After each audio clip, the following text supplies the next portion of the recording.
change your world.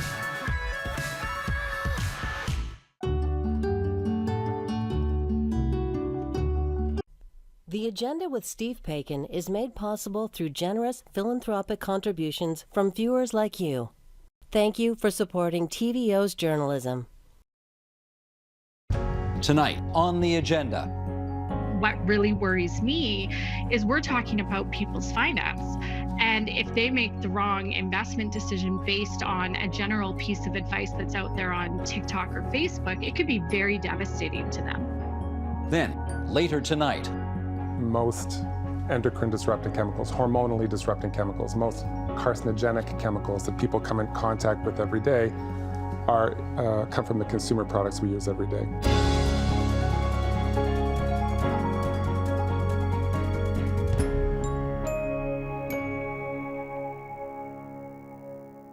If you know what an influencer is, you can likely guess what a finfluencer is, such as the lingo for self-made social media personalities who, in the latter case, dispense all kinds of financial wisdom on platforms such as YouTube, TikTok, or even the old-fashioned ones such as Facebook. But not all advice is equal. So while it might be free advice, is it good advice? Joining us now on how to navigate these uncharted waters, we're joined in Saskatoon, Saskatchewan by Kaval Olson-LePage, certified financial planner and advisory team leader with Affinity Wealth Management. And here in our studio, Siobhan Llewellyn, financial content creator and co-founder of Hiver Academy, which provides free online classes on personal finance catered towards women. Kurt Rosentreter, portfolio manager with Manulife Securities and a certified independent financial advisor. And Jim Chong, financial content creator, coach, and co-founder of the Fat Fire Club, which offers online classes on gaining financial independence. And we're delighted to welcome all of you, both here to our studio in Midtown Toronto. And Kaval, nice to have you on the line from Saskatoon, Saskatchewan. And why don't we start with you right away? What do you see, Kaval, as the benefits of financial content creators on social media? The benefits that we're seeing is the increased engagement that we're seeing from our younger Canadians into having more of an interest into their own financial future. We know that it's not something that's taught readily in schools. So the fact that they're able to access this content to maybe encourage them to do the research on their own or seek professional advice has definitely been beneficial. So is the idea you sort of got to go where they want you to be and they want you to be on social media these days? Something as simple as that? Yeah, we do know that, our millennial and Gen Z audiences are definitely more drawn to the ease of information that's coming from TikTok, Facebook, Instagram. We like the videos. I'm an elder millennial myself. I would much prefer to watch a quick 5-minute video than stream through maybe a 5-page news article. So I think it's definitely something that leans towards their tendencies. Kurt, we hear all sorts of stories about how financially illiterate so many people are in this province these days. Do you think this fills some of that gap? Absolutely it does. I would say financial literacy is still at an all-time low in every age bracket. I teach courses across Canada. I see it all the time. So anything you can do to, I think, initiate some interest by the public to learn a bit about finance to make them more knowledgeable is healthy. It's just more about, is it the correct advice to be giving in the first place? Well, we will get to that in a bit. Siobhan, I want you to tell us about the Hiver Academy, or as we say in Quebec, the Hiver Academy. Yeah. Go ahead. What are you doing there? So at Hiver Academy, we developed this platform as a way to help empower women to feel like they're in the driver's seat of their own personal finance journey and to take control of their own finances, and most importantly, to feel confident doing it. And what prompted you to do this?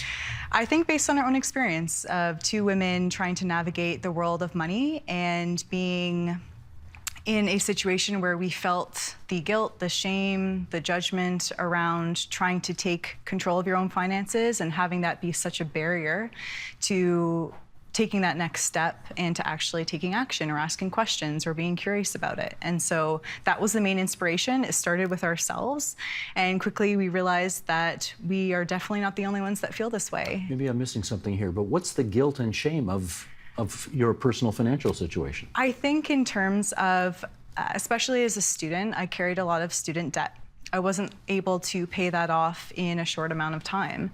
And I think with parents that are more risk averse or friends that didn't have the same situations as myself, I felt like I was digging myself into a deeper hole than I had to, and I didn't quite understand why. And it was really because I didn't have the tools, the resources, or the support network to be able to do that. And in joining forces with my friends and making sort of a pact to help us learn and be curious about that, it really started to snowball into this business that we have today. Gotcha. Jim, the Fat Fire Club. That does not sound like a financial literacy or a financial advisory group, but I guess, well, I guess it is. Why don't you tell us what it is? Well, the FIRE group is called Financial Independence Retire Early. And I was sort of put in that bucket, even though that was not my intent. My intent was to relay my experiences investing over 30 years. I'm a Canadian that invests only in U.S. assets, U.S. real estate. And I started putting my information out there, and people said, oh, this is like FIRE. This is very similar. He's not working anymore because he was able to generate investment cash flow. So they sort of put me in that bucket, and I ran with it. What sort of gap in financial literacy or in financial services do you think you're filling? So my intent wasn't to fill that need. I was just trying to talk to how I was when I was 14 years old, and I knew nothing. And everyone was lying to me about what could be done or what could not be done about money. I got so frustrated, I just went off on my own and started reading dozens and dozens of books, and I did it myself, and I figured out what worked, what didn't work, what are the caveats, what are the risks. Then I got onto social media, and then it just took off. I did not expect it. I got onto social media 2 years ago, and then all of a sudden, I'm getting 5 million views a month. Say that again. I'm getting 5 million views a month. No kidding. Yeah. Okay, good for you. All right, now Siobhan, back to you for a second here. I get that a guy who works for a company that's called Manulife is allowed to give financial advice. Yes. Okay, we've all heard of Manulife. Are you legally allowed to provide financial advice? Great question. We do not provide financial advice. I think we provide financial inspiration. And What's the difference? I think the difference is that when it comes to professionals, they are the experts, they have the education, and they have the knowledge to be able to direct the decisions that you make. Where we are trying to fill a gap is to help you feel like you have the foundational concepts to even take that next step to go to a professional advisor. And I think there is quite a large gap in terms of people not feeling or not believing that they are worth having an advisor for or having a financial planner because they're so overwhelmed with their own situation. And so we're trying to inspire people to get that confidence back and make them feel like they have a seat at the table and understand the opportunities available to them so that they can dictate their own financial journeys. Okay, this is another one of these older people questions. How do you make money at what you do? Another great question. So we are really fortunate to be able to partner with different organizations or financial institutions to be able to help them develop content around the products or services that they have and create our own review and experience of the product, and to be able to relay that in a way that is accessible, approachable, and understandable to our audience so that they can not only understand what these services and products are, but understand how they can benefit from them and apply it to their own life as well. Okay, Jim, I'm going to follow up with you on that because this is another thing I need to understand here. Again, I get how a guy from Manulife makes money. How do people who put financial, if you don't want to call it advice, let's call it inspiration, whatever, how do you, okay, you get 5 million views a month? How do you make money from that? So the intent at the beginning was not to make money, but I knew that with 5 million views a month, you could monetize it. And this is a totally different topic from financial literacy. Right? When you have attention, this is how you generally monetize it. It goes into a landing page where you offer something of value. So maybe 10 steps to sort of reduce your expenses, something like that. People want that download. You get that download, you have their contact information, and then you start asking them, what do you want to learn about? You basically sell them what they want to know. I want to learn how to invest in U.S. real estate. What did you do? What bank did you use? What mortgage did you get? What states did you look at? Why did you look there? How did you find the crime statistics? And then we build what they want, and then they purchase it. All right, now we're going to get to the other side of this, which is, Jim, in your view, is there anything, nefarious is too strong a word, but anything concerning about the business model that they've just described here, given that there are, there are potentially built-in conflicts of interest here? I think that, Steve, the difference between, influencers, pushing perfume or clothing, it's not quite the same as financial services where people can really get hurt. I think if I'm a finfluencer, what I would be concerned about is credibility and liability. Credibility is things like designations, experience. Do you have professional liability insurance if someone sues you? Who's supervising the advice you give? What's the fine print that needs to be on the website? That's all about being a better professional, and transparency of fees disclosed up front. October 3rd, Kim Kardashian just got fined $1.2 million for non-disclosing the fact she was paid by a crypto company to basically send out a message about them. That could have been taken, dealt with up front had she disclosed that. So I think the credibility side of it is if you want to be a professional in the eyes of how the government will view you and how they view the regulated channel, there's things that are pretty clearly you can do now. Go out and get your certified financial planner designation if you don't already have it, if you want to give any kind of financial advice. I think on the liability side, similarly, I would be so darn worried if I was doing this without the systems I have around me of supervision, of pre-approvals, of checkups and insurance, that if someone sued me because I told them to do the wrong thing on financial advice, they're going to take my house. And I think that's just good for the finfluencers to protect themselves, but I think it'll also help the credibility of the whole industry. And it is playing a darn good role. Like my daughters who came through high school in the last 5 years got a few hours of financial education, that's it. They don't want to deal with dad. They want to be independent. They're also a little concerned and scared about it, right? Because it's intimidating stuff to sit with a guy in a suit who's old and talk personal finance. So it's absolutely serving a need to increase the education in the marketplace on basic personal financial topics. All ages should really adopt that, but let's be careful what we offer. Okay, let's hear from Kaval on this. What do you say? I would definitely have to agree with Kurt, where the concern lies on is how specific is that financial advice going to be, and are finfluencers adequately, discussing the risks that are associated, especially if you're looking at specific investment advice. I've researched some of these finfluencers, and you can see anything from a general range of, advice giving. What is a registered retirement savings plan? What is a tax-free savings plan? How do you find your contribution limits? That's fantastic advice. That's stuff that people may not be aware of, and directing them to the appropriate websites to find that is fantastic.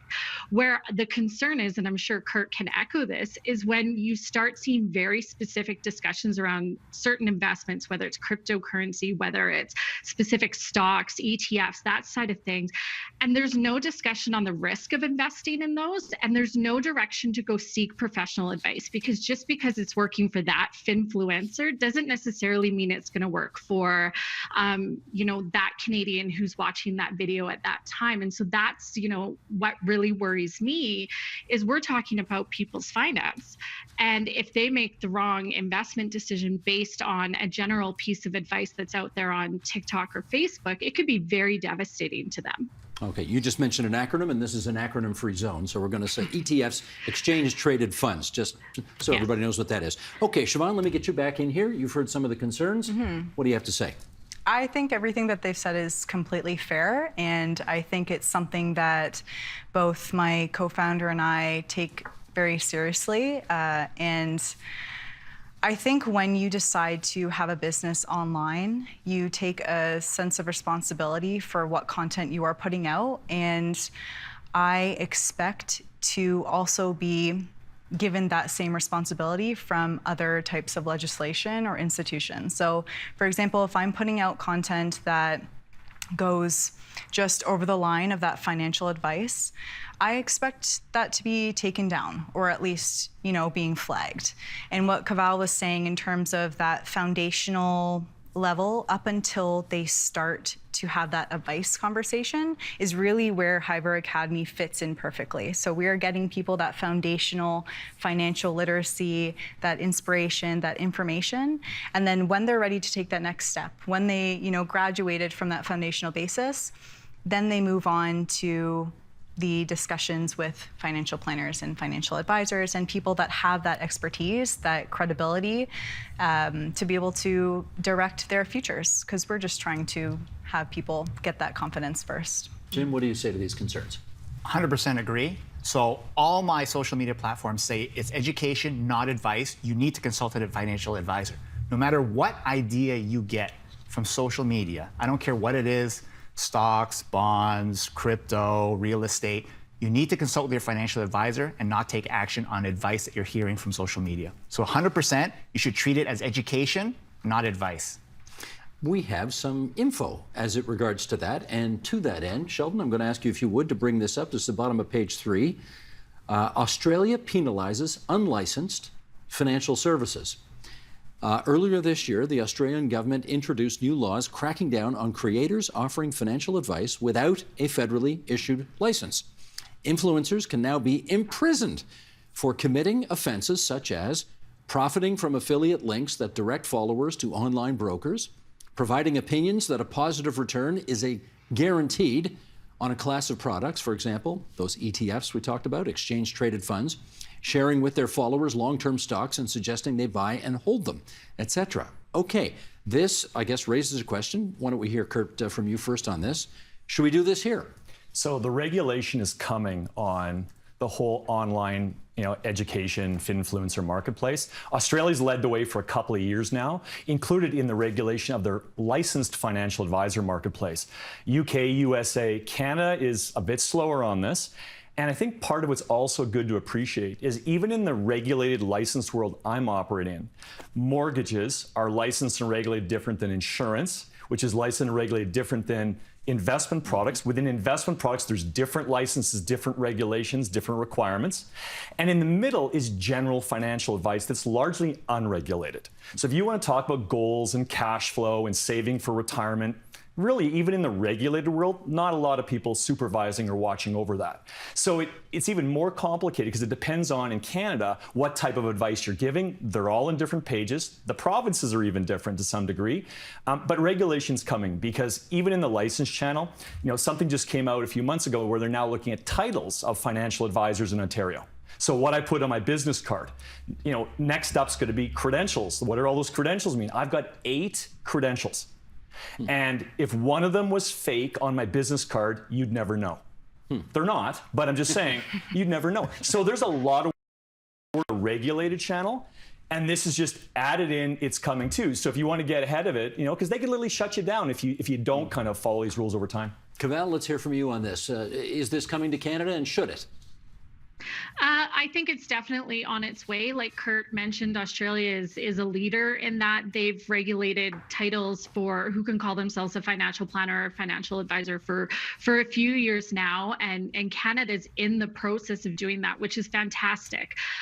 Definitely agree. And I do believe that there needs to be some regulation, at least in terms of, like we said, what kind of disclaimers are you putting on your online video to indicate, I'm being paid by such and such company to recommend this product to you, or again, making this investment recommendation because it worked for me, but it's not actually advice. Please go do your own research and talk to your financial advisor. So I definitely think it's on its way, and I think it's a good thing. Jim, what say you? I totally agree. So I think if you're giving advice on social media that seems questionable, like it's not education, it's not inspiration, it kind of borders, like you're talking about a stock, you're talking about a ETF, you should make a disclaimer very clear to say that this is not advice. You should consult your financial advisor, or some kind of disclaimer like that for sure. I put that everywhere on my social media channels, and it's important. But the fact is, 99% of people on TikTok, on the new platforms, they don't worry about that stuff, and that's a big problem. So one of the benefits of social media is that you get a lot of access to information, but 99% of that information, I would say, is harmful. Do you, Siobhan, you want the government regulating what you put up on your website? I think it should be regulated if it's in the best interest of the people, because I think within each of our different businesses, people are at the heart of it, and we're trying to help them. And so if institutions and companies like TikTok and Instagram can also take responsibility for ensuring that we are doing the best we can and legally, then I think that's a great step to helping us all make sure that we have a level of discernment when it comes to consuming social media. Okay, let's do, Jim, I want to talk to you about Logan Paul. I got to confess, I didn't know who Logan Paul was before doing this. The so-called mega influencer, Logan Paul. You guys all know who he is? Yes. Sort of. You all know who he is. Okay. All right. Anyway, he promoted some obscure cryptocurrency called Dink Doink. You ever heard of this? Yeah. Yeah? Am I like totally out of it here? Yeah, a little bit. Okay, Dink Doink I hadn't heard of before doing the research for this. He's got 6 million followers and he's promoting it to them, but he didn't disclose, apropos of what you said about Kardashian, didn't disclose an important conflict of interest. He was friends with the creator of the crypto coin, and they'd come up with this idea together, and then the price of Dink Doink plummets, and he finds himself in hot water. So the question, okay, Jim, come on in this. How common is bad cryptocurrency advice in the finfluencer world? I think it's rampant. Like last year when I was on TikTok, almost everything in my feed was on promoting a coin or promoting an NFT or promoting something related to NFT, cryptocurrency. that's another one. Hang on, I think I might know this one. Non-fungible token? Okay. Correct. So that was everywhere. And it was really bad advice. It was very damaging. But the voice and the interest and the hype around it was so big, it was almost inevitable that no one, including regulators, could keep up with it, and a lot of people got hurt. And it's a danger. That's exactly why it's dangerous to listen to social media when it comes to different asset classes and treating it like advice. Having said that, Kurt, would you acknowledge there is some subjectivity to advice given, even by more established players like you at Manulife, for example? You do have to be aware of the fact that the advice you're giving is your opinion. Absolutely. There's a framework of questioning and profile building. There's a range of securities you can offer that aren't suitable for everybody. You got fee transparencies, fee levels, tax sensitivity, risk tolerance, the purpose of the account, goals, and all that. So for sure, this is not a science, it's an art to some degree within a framework that regulators have defined to make sure we keep people out of the ditch and manage the liability and make sure they reach their goals. Cavell, how about you on that? Any concerns about this? I mean, this is a subjective business based on facts, but it's a subjective business at the end of the day, isn't it? Absolutely. And just like Kurt said, our regulators have, very specific risk questionnaires that we have to ask our investors to determine suitability. And it's not just how much risk are they willing to take. It has to do with taking a look at their net worth. How much cash flow do they have? How much liquidity? If they were in an emergency situation, is this the only investment that they have, and would they need to draw on it? And, being very clear with our investors on the true volatility and nature of that investment is key. And sometimes we will tell them that we're not comfortable selling that investment to them. And I have actually refused because it is also my business on the line. And I don't want to make a recommendation that I believe is unsuitable based on their circumstances. And that would lead them then to, possibly go to a discount online brokerage and purchase it themselves. Okay. But ultimately, we do a very in-depth look into our clients and what's suitable for them before we make that recommendation. Now, Siobhan, I'm told that some platforms are trying to be more aware when there is either malicious or quite obviously unhelpful content on their financial advice sites, and they're trying to take it down. Mm-hmm. And I gather TikTok, they're actually using artificial intelligence to help them discern what's appropriate and what's not, what's unsafe, etc. Any of your videos, have you had any of them pulled down by any platforms? Luckily, we have a 100% live rate. We haven't had any videos taken down. We have other people in our network that have gone through that.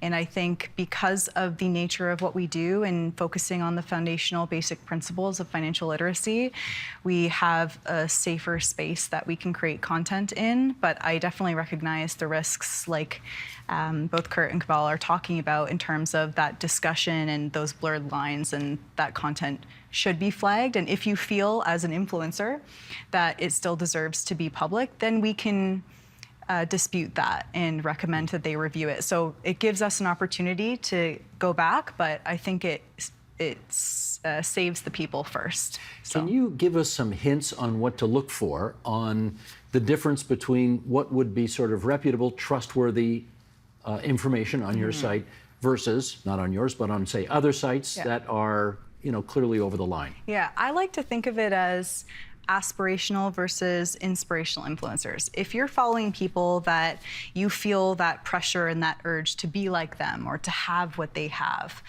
then I encourage you to take a step back and sort of filter through your social media and make sure that you're following people that inspire to be the best version of yourself and make you feel like there is no pressure, there is no urgency, because there's nothing quick about building wealth, as perhaps everyone can agree to.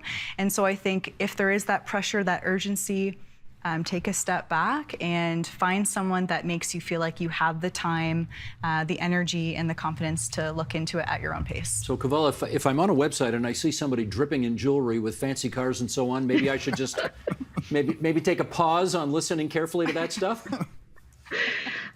I mean, with any online advice, right? I think Jim, Siobhan, Kurt, we've all said the same thing. It's about doing your own due diligence and research after. Red flags to look out for. Are they recommending specific products? Have they disclosed whether or not they're receiving financial gain from that? I mean, the Kim Kardashian, Paul Logan examples are prime examples of that. And so it's not necessarily, because they've got a diamond ring, you don't want to listen to them, but using that as your first stepping stone to then look at some additional advice, and take that information that you receive, take it to your planner or your advisor, discuss what you've seen, and talk about extending that education. See what they can teach you about giving whether or not that's a suitable product for you or a suitable even investment recommendation or savings plan. We've got just a few minutes left here, and let's do, Sheldon, how about top of page 2 here? Let's do one more graphic. Who's watching this stuff? Who consumes financial content online? You will not be surprised to hear 33% of Canadian Gen either Zers or Zers, depending on how you want to pronounce it, and 22% of millennials refer to financial influencers and social media for their investment decisions. In comparison, just 7% of Canadians over the age of 55 rely on these sources. That, according to a survey by Pollara Strategic Insights. It was done for the Bank of Montreal, results released in April of this year. Okay, Kurt, there's no surprise in those numbers, is there? No, because you're coming out of high school with no financial education. You're intimidated, you're concerned, you're stepping into jobs. And between about 25 and 35 years old, some of your life's biggest events happen. You're going to get a job you hope you have 40 years. You're going to sign up for a mortgage, the biggest debt of your life. You may get married, have children, and there's no one to turn to for financial advice. You want to start to push away from your parents. Maybe they're not the most financially literate either. And so, general education, the comfort and convenience of social media is there to kind of fill the void. The challenge, though, and the difference, I think, between a 30-year-old and a 55-year-old is experience, is that they've now, learned, they've been burnt a few times over 25 years. They do look for the fine print, they look for the credibility, the designation, they know when to turn to experts when they need it. So I think that it's just a learning experience, and as long as we can guide the young folks to make sure they know the difference between real and fake, they'll be fine too. Jim, do you know the demographics of the people who are on your site? Yeah, it's very interesting. TikTok actually does give analytics, and it seems like even though TikTok itself skews younger to 10, 12-year-old, the people that are following me seem to be 25 to 55. It's a big range. A large part of them come from America, and with the 5 million views, they skew about 45% women, 55% men. So it's a very interesting demographic. It's not as young as you would think from the platform. Siobhan, how about you? Do you know? Yeah, we started at about 100% female rate, and we netted out. Which makes sense, because that's who you were aiming at. Yeah, anyway. that's where we aimed at. And then we realized a few months in that we ended up at a 70-30. So 70% female, 30% male. Kaval, in your experience, do you think the Gen Zs, Gen Zs, the millennials, I think you mentioned earlier that you thought you were an elder millennial. I'm not sure there's anything elder about you, but anyway. Do you think they are more money anxious or financial services anxious than previous generations? We've definitely seen that, yes. About 45% of millennials and Gen Z, according to the FP Canada, Financial Planners Canada's Financial Stress Index, indicate that money is a stressor that is leading to negative mental health. What we are finding is, in that data where you indicated, about 33% of Gen Zs getting it from TikTok, Facebook, we are also seeing that about 47% are still going to a trusted advisor. So I think which is more significant than some of our older generations. So I think that the finfluencers are doing a good job of filling that void to get them to that next step to talk to a financial advisor. And what we've seen from the Financial Stress Index is that more than half of people who use a financial advisor or have a financial plan feel less financial stress. So it's relieving that anxiety because they have a plan, they can see their progress. In times like right now where we're experiencing high inflation and, significant market volatility, being able to look at your plan and seeing that you're still making progress helps lift that weight off of your shoulder. And I think that's a definite benefit to working with a planner. Last word goes to Saskatoon, Saskatchewan today. Caval Olson-LePage, we thank you for joining us on the line from out west. Kurt Rosentreter is here from Manulife Securities, and our friends on the other side of the table, Siobhan Llewellyn and Jim Chong from Hiver Academy and Fat Fire Club, respectively. It's great to have all of you on TVO tonight. Many thanks. Thank you. Thanks for having us.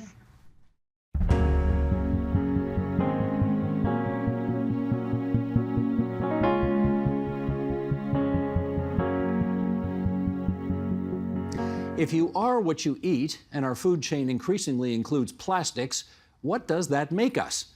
With us now on why that's a real and growing issue for our health, we welcome, in Utrecht, Netherlands, Juliette Legler. She's a professor of toxicology at Utrecht University. In Piscataway, New Jersey, Phoebe Stapleton, assistant professor of pharmacology and toxicology at Rutgers University. And here in our studio, Rick Smith, president of the Canadian Climate Institute and co-author of Slow Death by Rubber Duck, The Secret Danger of Everyday Things, which is a great title for a book. And Rick, it's great to have you back here in our studio. And to our guests in Points Beyond, thank you for joining us as well. I want to read this quote here from Nautilus magazine from last May to get us started here and set up the discussion to come. Sheldon, the graphic, if you would. Microplastics have been found in places as remote as Antarctica and the summit of Mount Everest, in fish guts and in honeybees. Researchers recently found tiny plastic particles in the lungs of surgical patients, the blood of donors, and the placentas of unborn babies. According to one study, people may be eating as much as a credit card's worth of plastic each week. Okay, Rick, get us started here. I'm sure people have seen the pictures on the news, for example, of these huge scows of plastics in the oceans and that kind of thing, a garbage island in the Pacific. But how big is the problem of plastic that's actually too tiny for us even to see? Well, I mean, it's a huge problem and it's getting worse. And as you point out, I think people have seen news coverage of sea turtles being threatened by the plastic in the oceans, very visible problems. But it turns out when it comes to human health, when it comes to the toxicology of plastics, it's what we can't see that's turning out to be the real problem. The last few years, scientists have found that when plastic gets into the environment, it never really breaks down. It just, sunlight will break it into smaller pieces. The action of waves will break it into smaller pieces. It gets down to a microscopic size, and then it starts to circulate in the ecosystem. And guess what? It turns out that it accumulates in us, in our bodies. Phoebe, follow up on that if you would. And if you can, just sort of take us through a typical day. How do these microplastics actually make their way into our bodies? Yes, Rick is absolutely right. They get broken down into these smaller and smaller pieces. Those pieces are of the size that can be ingested, whether that's through food products, either things that the animal has eaten prior, or the packaging and the processing of the food, of the water that we drink, both tapped and bottled. It's been found there. And then also in the air. So we can be breathing these particles into our lungs. And the size of those particles really makes an impact on where they go in the lungs and also where they go in our GI system after we ingest them. Juliette, can I just understand that a little better? Are you saying every time we take a swig of water, for example, out of a plastic bottle, we are ingesting not just the water, but some very, very tiny bits of plastic as well? Well, there's certainly a very good chance of that. Yes, there have been microplastics found in water and in food. The question is, of course, there's also, could be other things in our water as well, including chemicals or other contaminants. But the question is that harmful to our body? And that's, of course, where our research comes in. once we ingest these plastic particles, where do they go in our body, or are they excreted? And will they cause harm there? And that's something we really don't know very well yet, and something that a lot of research is being undertaken at the moment to figure out. Those are key questions, but I'm not going to get to those just yet. I want to develop the tension of the narrative a little more, because Rick did an experiment on himself. Yep. And I'd like you to give us some of the details around that. Why did you do this, and what did you do? Well, about 13 years ago, Bruce Laurie and I wrote a book called Slow Death by Rubber Duck, where we tried to get at this notion of chemicals in consumer products. So quite often when people think about pollution, they think about big belching smokestacks, they think about water pollution. It turns out these days that most endocrine disrupting chemicals, hormonally disrupting chemicals, most carcinogenic chemicals that people come in contact with every day come from the consumer products we use every day. So Bruce and I, over the years, have tested ourselves to see to what extent these chemicals will accumulate in our bodies. And a couple of years ago in the Globe and Mail, I did this with microplastics. So I wanted to see, how easy is it just living your daily life? So you didn't do anything different or special? A 6-day experiment. First 2 days, I just lived my life normally. I took a stool sample every day. My wife found this all kind of charming, extremely off-putting. But in the last 4 days of the experiment, I actually tried to crank up my level. Anything I ate, I made sure came wrapped in plastic. I only drank bottled water for the last 4 days. I left my food out on the table so that household dust, which is mostly microplastics these days, could accumulate on the food. And what we found is that in the last few days of the experiment, my microplastics levels did increase. Is that to suggest that if you went in the opposite direction, avoided plastic to the best of your knowledge altogether, you could get the amount of plastics in your system to zero? Almost certainly you couldn't get it to zero, because I'm just looking around the studio here or any building, most household dust in the corner of a room would be microplastics these days. It's in the air that we breathe. Couldn't get it to zero, but almost certainly you could reduce it if you tried to eliminate as much plastic as possible from your life. Phoebe, apparently last spring there were 2 studies that came out in the UK and in Netherlands showing microplastics deep inside the lungs of surgical patients, of all things, and in the blood of anonymous donors. Now, how important would you say those studies are for our understanding of microplastics and how they move around? I think those studies are vitally important. They are the first studies to really identify that they are indeed in human tissues. So scientists have been saying that it's likely for a long time, but these were the studies to really identify that they're there. The one in the human lung patients, especially because it used a special type of microscopy to be able to really visualize these particles and identify what they were. The one in the bloodstream was a little bit different. It used a chemical analysis to be able to identify them, but it was really some of the first early proof, along with the other study that you referenced, looking at human placenta, that these particles really are inside human bodies. And Juliet, let's circle back to the questions that you were asking earlier, namely the most important one. Do we yet know with any certainty how much damage this is doing to our health? No, I'm afraid we don't. Good news is that there is a lot of research ongoing to try to figure that out. So certainly here in Europe, the European Commission has invested millions of euros into research into microplastics and human health. And I know that other countries all over the world are following. So researchers like myself and Phoebe and others are looking at, so what happens once these plastic particles get into our lungs and get into our system?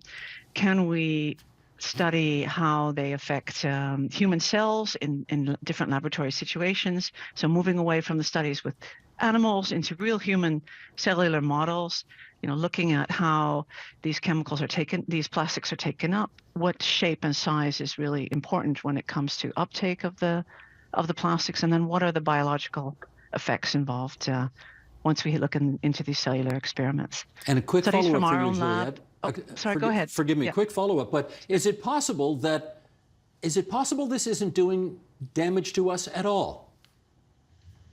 It's possible. It's possible that these plastic particles are rather inert. I personally think that from our initial biological studies that we've already seen changes in gene expression, and these in our cells, for example, in the placenta cells that we're testing in the lab, is already an indication that there are biological responses ongoing in the cell. Whether or not those responses will end up in a long-term adverse effect is too early to say. But the first initial evidence, we definitely can see a biological response, which you might consider to be considerable, to be comparable to another kind of small particle, like a soot particle from air pollution.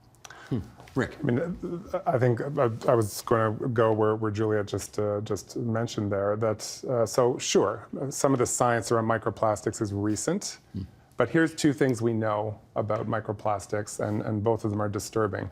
The first is that the chemicals in plastic, we know a lot about them. We know that they have, in many cases, a carcinogenic effect. We know that they have a hormonally disruptive effect. When they get in our bodies, they mimic estrogen. And so that there's been umpteen studies over decades on the negative biological effects of the chemicals in plastic. The second thing we know that Juliet just mentioned, going right back to the Industrial Revolution, we know that bad things happen when humans breathe in small particles. Lots of studies on women during the Industrial Revolution working in big factories, breathing in fibers in the garment industry. We know what happens when miners breathe in coal particles. We know what happens when miners breathe in asbestos particles. No good comes from any of this. Bad things happen in terms of the inflammatory effect. So as Phoebe just mentioned, we now know that these particles are in, likely, the lungs of everybody on Earth. It is, I think, inconceivable that that's good news. Phoebe, can I get you on that as well? Is it possible that while this stuff gets inside us, it may not do any long-lasting damage to us? I agree with what Juliet said. It's still, I mean, we're both scientists. It's still kind of early on. So I can say that, as Rick is indicating, there are plastic places that I don't want a plastic particle to be. So what those plastic are doing there, in that what the cellular interactions are, if that's leading to some of the negative toxicological effects, it looks like it likely is from a variety of different ways, both, as Juliet was indicating, through some DNA changes that we're seeing, as Rick is indicating, through some endocrine disruption. I think those are all really good places to start, as well as both the lung inflammation and just overall system inflammation. We know that when particles are places that they shouldn't be, as Rick is indicating, that they're doing things we don't want them to do. And now the question is, what are plastics doing when they are there, and what are the different types of plastics doing? Are those different outcomes? And let me do a follow-up with you, Phoebe. You studied microplastics in pregnant rats. What did you find? We did. We studied something even smaller called nanoplastic that we haven't touched on yet during this conversation. And that's a plastic that's about 1,000 times smaller than a microplastic. So this is definitely something that we can't see. Unlike a microplastic, it's barely within the visible range. And what we found when we put these nano-sized plastics into our pregnant rat model, we not only were able to find them in the placenta of the rat mothers, but we were also able to find them in the fetal tissues after a single exposure, and that was into the mother's lungs, and that was 24 hours after exposure. We started to look for them in those fetal tissues, and we ended up finding these plastic particles in the rat brain, liver, heart, kidney, lung, places we definitely don't want them to be. Can you make, Juliet, any conclusions about what this might mean for pregnant women? Oh, I'm afraid it's very early days for that, and I certainly don't want to alarm pregnant women at this time. What we are doing in our lab, in our studies, is we're doing large-scale epidemiological studies in which we're recruiting pregnant women in order to get samples from their placenta at delivery, and we'll be able to follow up the health of their kids. And only when we do those kinds of long-term studies will we be able to really be able to say with more certainty that there is indeed a health risk. In the meantime, that of course doesn't mean you can't reduce your plastic exposure as much as possible. And what's really important in all of the projects I'm involved in is that we have government policymakers on board who are thinking about how can we assess the risk of these microplastics. There's such a really complex mixture of contaminants. It's not just one type of dust particle. It's a really complex group of contaminants of many different kinds of plastics, many different kinds of shapes and sizes and colors, full of different kinds of chemicals. So really complex when it comes to the policies we need to make there. But I also would like to say it's really important that we have in some of our research, some of the plastic manufacturers on board who are looking for ways to, produce better plastics, reduce the use of plastics, better understand how microplastics are formed from their products. And that's all really important work to think about solutions to this huge problem. We certainly will come back to the issue of solutions and what we can do to change our behavior, change public policy. But before we get there, I want to talk to you, Rick, about the brain. Microplastics in the brain. What have you learned? Well, I mean, Phoebe's actually done some of this groundbreaking research, and what she has found, and she should wade in here. I don't want to put words in her mouth, but as rat moms breathe in these particles, they then wind up in their fetuses, wind up in the brain compartment of those fetuses before the blood-brain barrier, in that critical moment of development that occurs in mammals, rats and people and others, where blood circulates in the body before that blood-brain barrier solidifies. And so these particles get locked into the brain. So in some of the, Phoebe, you should wade in here, but in some of our discussions, I mean, you've wondered about a link to Alzheimer's as Phoebe, one example. You want to pick up on that, Phoebe? Sure. There are some concerns. It's that the plastics are places that we didn't think we would find them because of those barriers. I didn't think that they would get past the placental barrier, and I certainly didn't think that we would find them in these tissues. Now, that's not to say that they're directly in competition or directly in some type of, next to a brain cell. They may still be in the vasculature of the brain. And these are some studies that we still have ongoing is exactly where they are, and therefore what they're coming in contact with, and therefore what kind of toxicology there may be. But I do know that we talk about dosage, and the dose of these particles and how many we're finding in the brain is very, very low in comparison to how many we originally put in. But I know they're in an area that we don't want to be finding them as well. So it really begets more what if studies and what we're going to be able to find from finding them there originally. But a lot more work is left to be done if they do have links to some of these neurological conditions that have increased in numbers as time has gone on. Juliette, I want to quote a colleague of yours. You're going to help me with pronunciation on his last name, Dick Vetak. Is that how he says it? Yep, very close. Vetak. Okay, very good. Ecotoxicologist, part of the research team that discovered microplastics in the blood, and he asks the following questions. Where's it going in your body? Can it be eliminated, excreted, or is it retained in certain organs, accumulating, maybe, or is it even able to pass the blood-brain barrier? Okay, today we don't know the answers to these questions you tell us, but how long do you think we're going to have to wait before we will know with certainty how to answer these questions? Well, not very long, I think. So, as I mentioned, a lot of research ongoing in Europe and around the world. In projects that I'm coordinating, we're looking at human blood-brain barrier models. We could be able to predict the uptake, but not only of one type of plastic particles, but of many different kinds of plastic particles. In addition, we're looking at uptake through the GI tract, through the placenta. So there's a lot of research ongoing. I think in the next 5 years, we are going to have a lot of answers to these really, really important questions. In the meantime, Rick, the standard pushback against people who are making the argument that you are making, for example, is that, number one, we don't know with certainty today that this is doing any harm to people or their offspring. Number two, the burden of proof ought to be on you that it is in fact doing some damage. What's your response to that? I mean, let's just reflect on the bonkers thing about this debate, which is that we're having a calm discussion here today about the fact that humans are suffused with tiny plastic particles that babies are being born pre-polluted. I mean, there was a study just in the last couple of weeks showing plastic particles in a human breast milk. I mean, it's inconceivable. And so the notion that the plastic industry advances that none of us should be terribly concerned because there aren't any bodies in the streets that can be pinned on plastics pollution is nonsensical. So for starters, 40% of all the plastics produced are for single-use items. Plastic straws, plastic cup lids, crummy plastic packaging on vegetables in the grocery store, stuff that could easily be eliminated. So rather than the onus being on consumers, being on governments to wait for the evidence to take any action, we need to reverse that. And we need to start asking, wait a minute.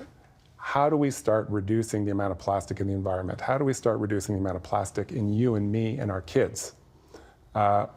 Okay, while we're also trying to pin down some of these scientific questions, but the lack of certainty is not an excuse for inaction. The lack of certainty should be a driver of concern and an immediate regulatory and corporate action. Are you having these conversations with people in the plastics industry these days?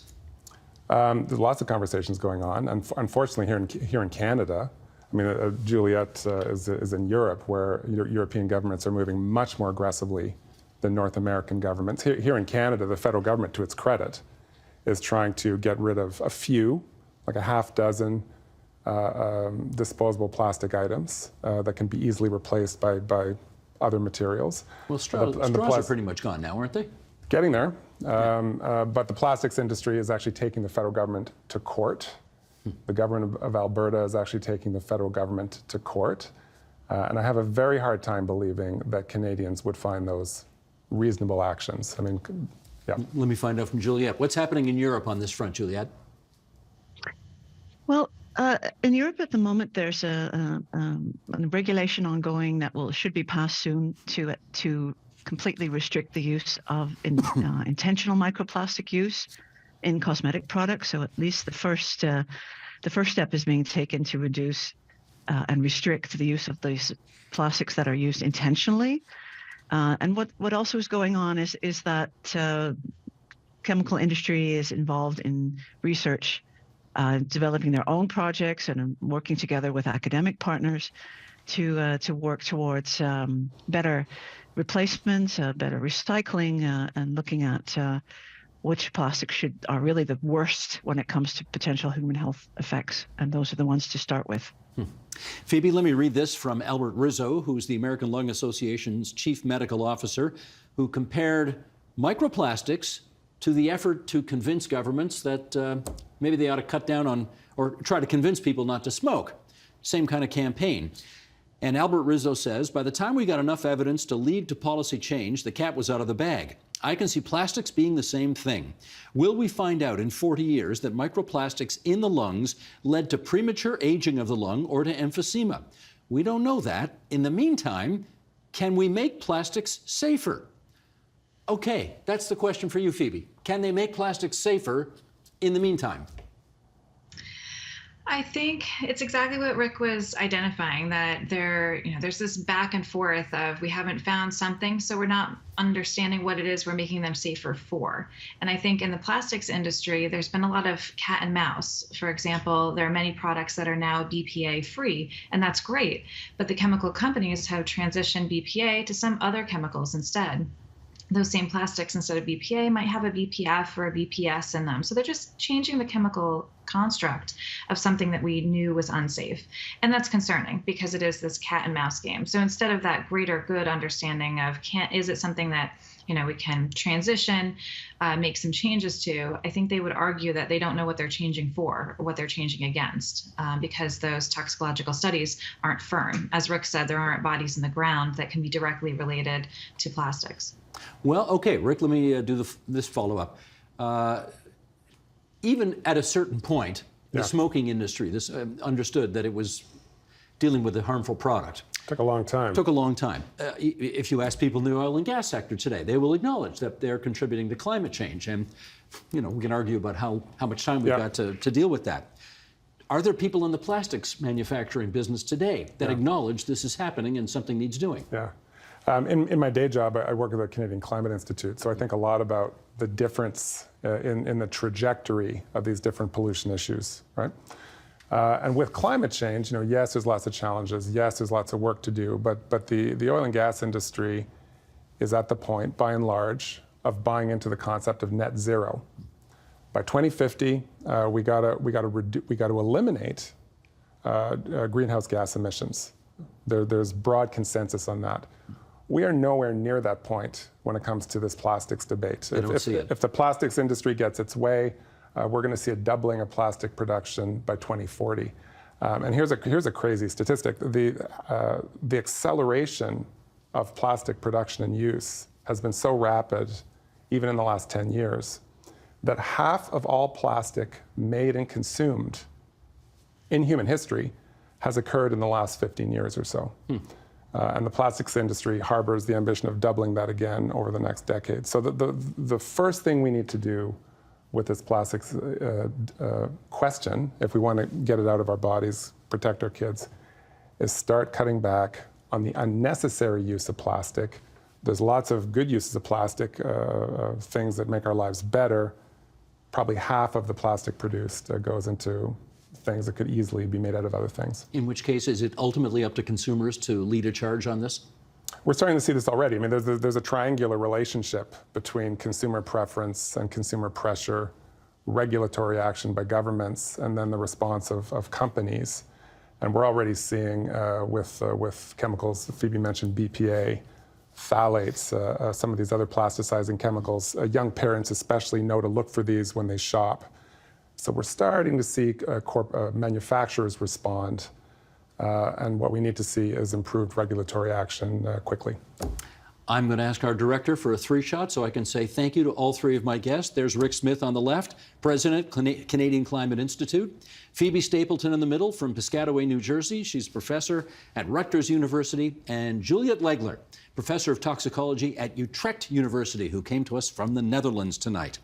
My thanks to all 3 of you for joining us here on TVO. Much appreciated. Thanks so much. Thank you. Thanks for having us.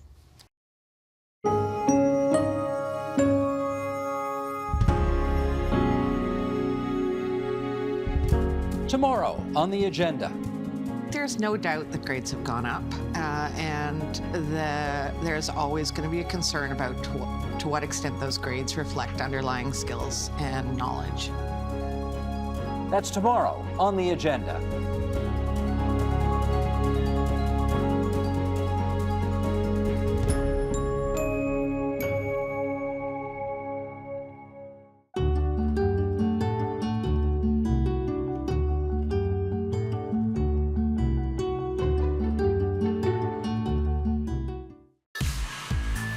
Helping on